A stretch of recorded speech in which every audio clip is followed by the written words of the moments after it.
Uniqlo, Japan's fashion brand, stopped airing its controversial advertisement. This advertisement allegedly defamed victims from Japan's wartime sexual slavery and forced labor. Some critics claim that Uniqlo's latest commercial could be interpreted as ridiculing sexual slavery and forced labor victims due to a difference in the translation of an English remark into Korean.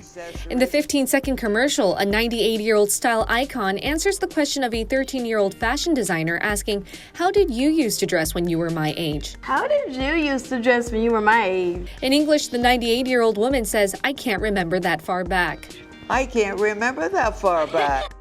But the Korean subtitle roughly translates the answer to, "I can't remember things more than 80 years ago," which deviates from the original sentence. Critics analyze that the 80 years ago edition referred to 1939 when Japan had enforced the National Mobilization Law to further control its economy over its colonies. Korea was one of Japan's colonies from 1910 to 1945. This National Mobilization Law officially initiated Japan's use of sexual servitude and labor in Korea. The issue of wartime sexual slavery and forced labor remains acrimonious between South Korea and Japan. Historians estimate that most women that were mobilized as sex slaves for Japanese soldiers were from Korea, and hundreds of thousands of Korean workers were sent for forced labor.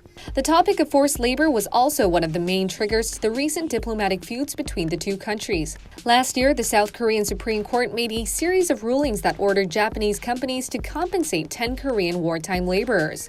This July, Tokyo denied all rulings by arguing that the compensation issue had been settled under the 1965 Japan-Korea Basic Treaty. For the last 3 months, both countries have removed each other off their whitelist of trading partners, and Korea even withdrew from a bilateral military information sharing deal, JSOMIA. On top of that, South Koreans participated in a nationwide boycott against all Japanese products, including Uniqlo being the main target. However, until Uniqlo's release of its controversial advertisement last Tuesday, sales of Uniqlo stores in Korea seemed to increase again with the steady termination of Korea's No Japan boycott. This is because Uniqlo stores in Korea held a sales event for their popular product, Winter Fleece, where they sold the item for 10,000 Korean won. 사는 거는 개인 자유니까 불매를 해라, 불매하지 말라. 그거는 말과할 게 아닌. 원래는 불매 운동을 하는데 이게 세일해가지고 제가 이렇게 산 거라서. However, the contentious Uniqlo advertisement is sparking the relaunch of Korea's nationwide boycott against Uniqlo.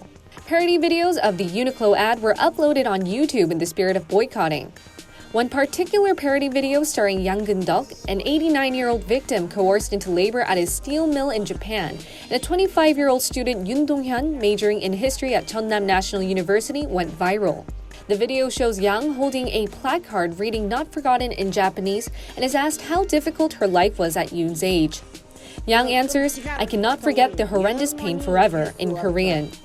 The video includes subtitles in Korean, English, and Japanese. Uniqlo, however, denied all allegations. In a statement, the company revealed that they did not have any political movement and would halt the advertisement after taking into consideration that some people were disturbed by that part of the ad.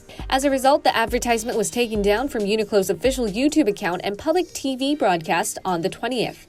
Uniqlo further explained that the subtitles were translated to emphasize the age difference between the two models for their local customers to understand the intent of their advertisement. Until more updates, please subscribe to our channel. This is Grace Shin from Korea Now.